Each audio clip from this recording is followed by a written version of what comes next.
আসসালামু আলাইকুম, সবাই কেমন আছেন? আশা করি সবাই ভালো আছেন। আলহামদুলিল্লাহ আমিও ভালো আছি। তো আজকে আরেকটা নতুন রেসিপি আপনাদের সঙ্গে শেয়ার করব, সেটা হলো ইলিশ কচু রেসিপি। তো এই রেসিপির জন্য বড় সাইজের একটা ইলিশ মাছ নিয়ে নিয়েছি। তো আমি এখানে সুন্দর করে মাছটি কেটে ধুয়ে মেখে নিয়েছি। এটা এখন হালকা করে একটু ভেজে নেব। এখানে আমি লবণ, হলুদ আর একটু লঙ্কা গুঁড়ো দিয়ে মেখে নিয়েছি।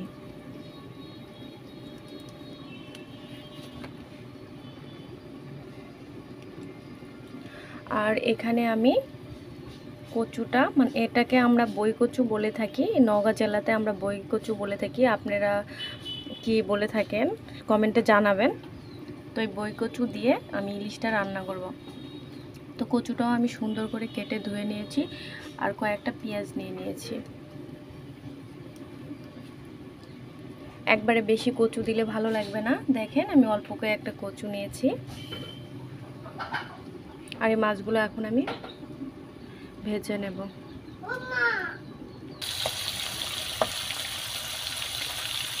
তো মাছগুলো এখন আমি সুন্দর করে ভেজে নিচ্ছি।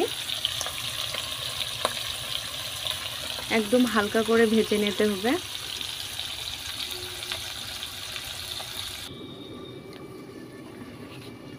তো মাছগুলো আমি সুন্দর করে ভেজে নিয়েছি, এই যে হালকা করে ভেজে নিয়েছি।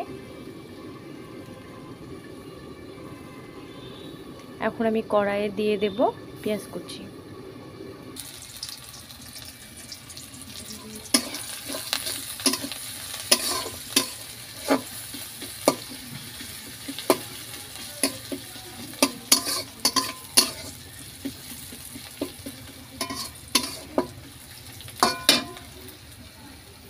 এরপরে দিয়ে দেব জিরে।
লোক কোথায় ভিডিও করছে,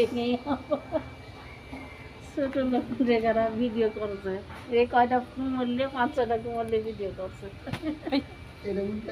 মুখ পচে গেছে। দেখলে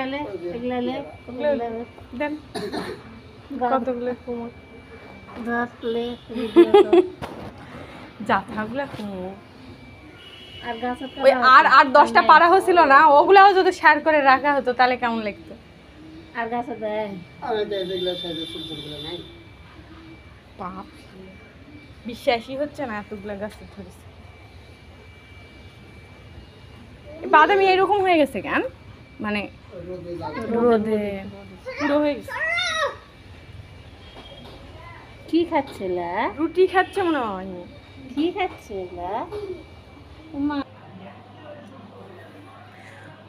তো এই কুমড়োগুলো আমি নিজে হাতে গাছটা লাগিয়েছিলাম, এতগুলো কুমড়ো ধরছে। এর আগেও এই গাছেই 10টা কুমড়ো পারছি, তো একটা গাছে এত কুমড়ো ধরছে। তো আমার মাছের ঝোলটা রান্না করা হয়ে গিয়েছে, ইলিশ কচু। দেখুন কত সুন্দর একটা কালার চলে আসছে। তো আমার এই রেসিপিটা যদি ভালো লেগে থাকে অবশ্যই লাইক কমেন্ট শেয়ার করতে ভুলবেন না। আর বাসায় অবশ্যই রেসিপিটা ট্রাই করে দেখবেন, অনেক ভালো লাগবে। আল্লাহ হাফেজ।